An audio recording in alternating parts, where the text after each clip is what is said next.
The date is Friday, October 25th. The channel is Tears of a Bookie. The goal is to bring down every single bookie out there. The mission will not stop until every last one of them is broken down and devastated by the very flaws in their own system.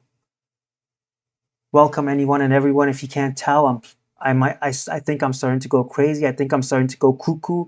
My name is Mo. Today we have 10 games in the NBA, and I got 2 bets that I really like that I'm going to share with y'all, and let's just get right into it. So the way we start everything, of course, is with the bets recap of yesterday. It took only 3 videos on this channel to get a huge, massive, enormous, unprecedented, profitable sweep. I wish. It was just a mini sweep, but hey, we'll take it. A sweep is a sweep. A mini sweep is a sweep. And, we still haven't had a reverse sweep in this channel on these plays. So we'll definitely take this one. The first bet, of course, was the alternative spread parlay. Celtics and Mavs both carried out and both covered the spreads. And it wasn't looking that good after before the second half though. Like, we got to give it to the underdogs. They were fighting. Them dogs were fighting. Them dogs were barking. But second half, ultimately, the better teams prevailed and separated themselves. The second bet, of course, was De'Aaron Fox. We were fading him, and I said yesterday that, hey, listen, this bet here, it's minus 200. It should be minus 400, 500. This is the closest thing to free money possible right now, and it was as easy as that. He didn't, I don't think he even attempted a block. I don't know. The stats were insane and the stats prevailed. Easy money was credited. Free money was credited to our accounts for anyone who followed, anyone who was able to spot that flaw in the system. But with that being said, mini sweep number 1, we got it, and we're just looking for more sweeps. Right now, our total units are in the positives finally, and we're just looking to build up and up and up and up and up and never stop. So let's get on with the best bets for today's slate. Before that, though, I would really appreciate it if you like and subscribe. Okay, this would mean a lot for this newfound passion project of mine. I don't know. It feels really bad saying it. It's cringy. It feels like I'm begging. It's stupid, but I don't know. If you want to just you can like and subscribe. But with that being said, let's get on with the 2 best bets. Bet number 1 is a player prop parlay, and this is for one of the earlier games today. It's the Hornets. Again, we got the Hornets here. This time they are taking on the Atlanta Hawks, and 2-legged parlay here, same game parlay. Give me Jalen Johnson of the Hawks, 1+3, and Miles Bridges of the Hornets, 15+ points. Now, these 2 players are actually going to be facing each other. They're probably going to be guarding each other because both of them play the same position. Both of them are power forwards in the lineup, unless things change before the game starts. But they should be facing each other. Let me just quickly go explain each player's respective leg of this parlay and why I like it. So let's start with Jalen Johnson. By the way, this is minus 155 right now, or 1.62, the decimal odds on FanDuel. Let's start with Jalen Johnson, though. So he's facing the Hornets. The Hornets were one of the teams that gave the most threes to the power forward position, opposing power forwards last season. The matchup is against Miles Bridges. Like I said, they're both power forwards here. Jabari Smith just faced Miles Bridges in that game against Houston, where Houston should have won, but they didn't. And he scored 2 threes that game against them, which was sort of his average. It was what he was averaging last season. Jalen Johnson last season averaged about 1 3 per game, 1 3 and 4 3-shot attempts. The percentage of about 35%. So, I'm expecting him to get at least 1, if not more here. And I also really like going over the last 5 games that Miles Bridges was starting in the previous season, right before the season ended. So excluding the game against Boston, because he only played 15 minutes in that game, against the Hawks and Thunder, every single player in that game who attempted a 3-pointer made at least 1. Against the Mavs, PJ Washington, he didn't make a three, but he took 6 3-pointers. So he couldn't make a three, but the number of shots there were up, like six. If a player is going to take six, um, I'm like we're expecting an NBA player to make one. If they're going to be taking four or more shot attempts, four or more threes, we're expecting him to make one. They better if they want to survive in the NBA. Against the Magic, Bencaro had 1 out of 8 threes. Against the Celtics, a few games before, Tatum, Porzingis, and Horford, the forwards, they all had at least 1 3. So players facing this guy, facing Miles Bridges, they can make the threes. And again, the Hornets in general, I don't think, based on this data here, they're not really good at guarding the perimeter and guarding the three. So 1 3, I think that Jalen can give us. That last game, he did not make a three. He had 3 attempts. But last season, before the season ended for the Hawks, he in the last 10 games, he made in 9 of those last games, the previous season, 9 out of the 10 last games he had a three, and 4 out of 5 he also had a three. So the percentage is looking really good. He usually makes threes, and he's working on his three too. I'll tell you why that is in a second. 7 out of 10 of those games, though, that I just mentioned, he had at least 3 shot attempts. Again, listen, if I know beforehand that an NBA player is going to be attempting to make at least 4 3-pointers, every day I'm going with them. I'm betting for them to make at least one, because at the end of the day, they're NBA players, and if you're putting up 4 shots, you better make one. Now, this preseason, he was really, really efficient. He actually went 4 for 4, 2 for 3, and 1 for 1 in the 3 preseason games that he played for the Hawks. So he's been working on it, I think, just based on this data, and he didn't make one in the first game of the season, but this game, I expect him to make at least one. The original line is, of course, 1.5, 1.5, or 2 threes, but that might be a bit too much for him, considering his average last season was 1, but 1 he should make one for sure.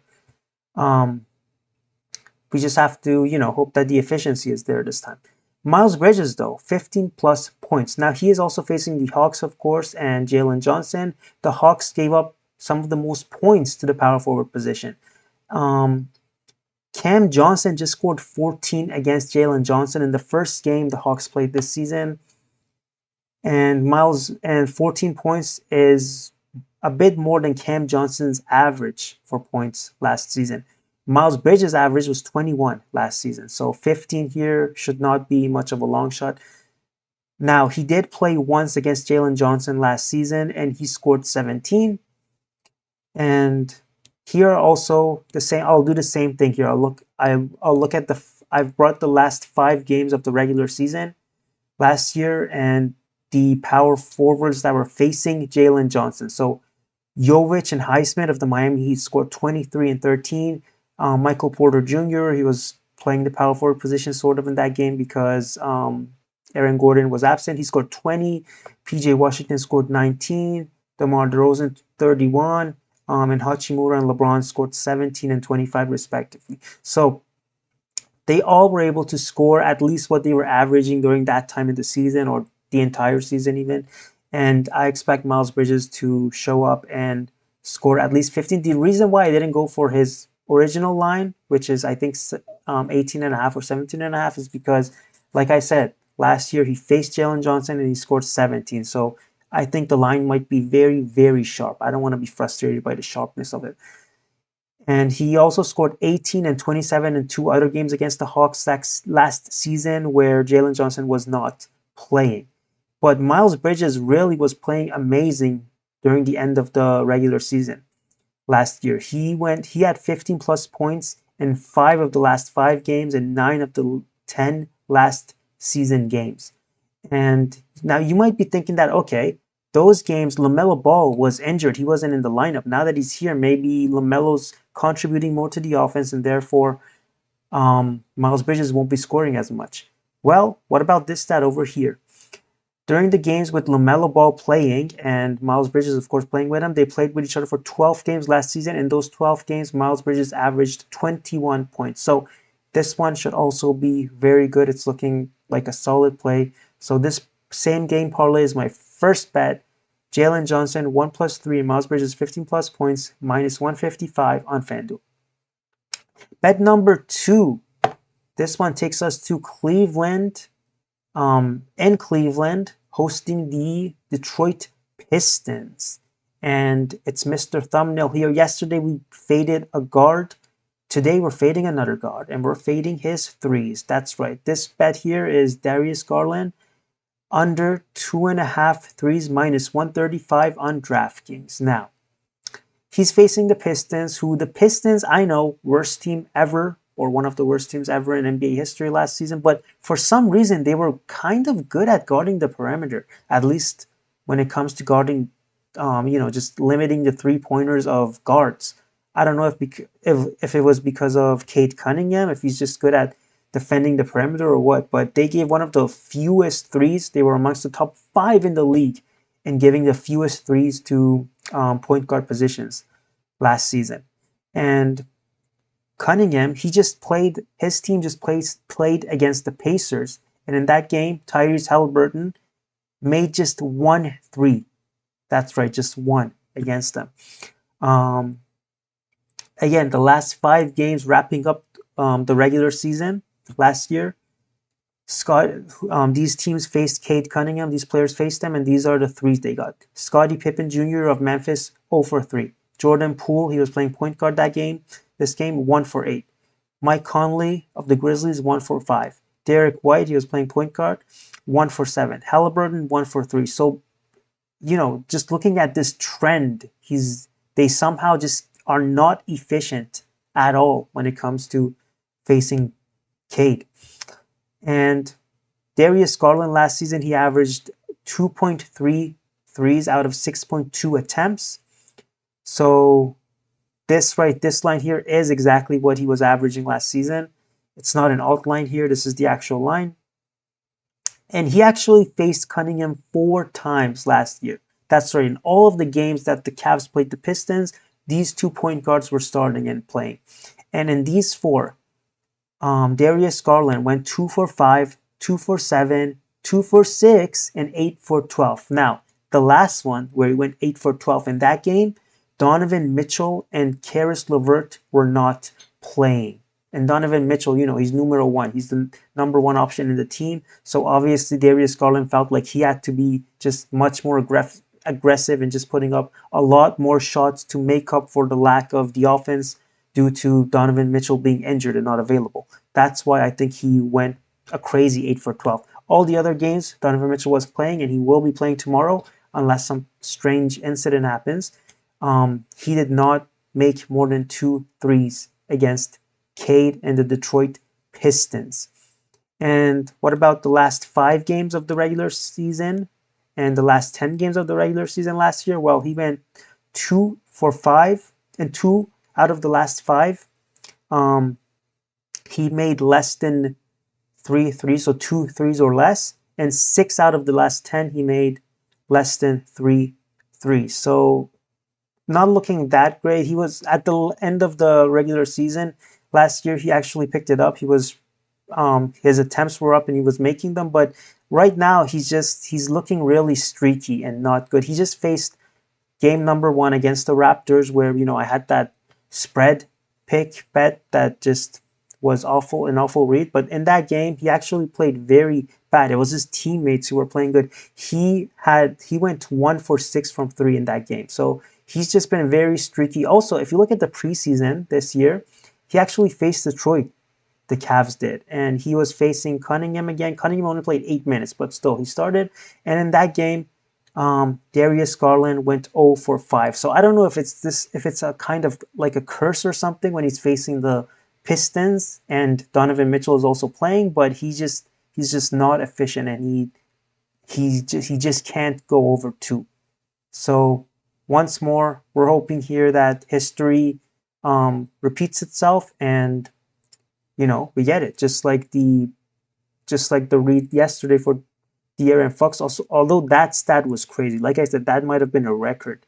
It was just insane. You can go back to the video to see the kind of record that I'm talking about right now. That might have been something new and unprecedented, but still, I really like this. Give me Darius Garland under 2.5 threes minus 135 on DraftKings. And with that being said, these are my two picks for today. I know there's a lot of games, but I didn't really have time to do more research and just go over more plays here, more bets. And of course, I didn't want to force anything. You never want to force anything.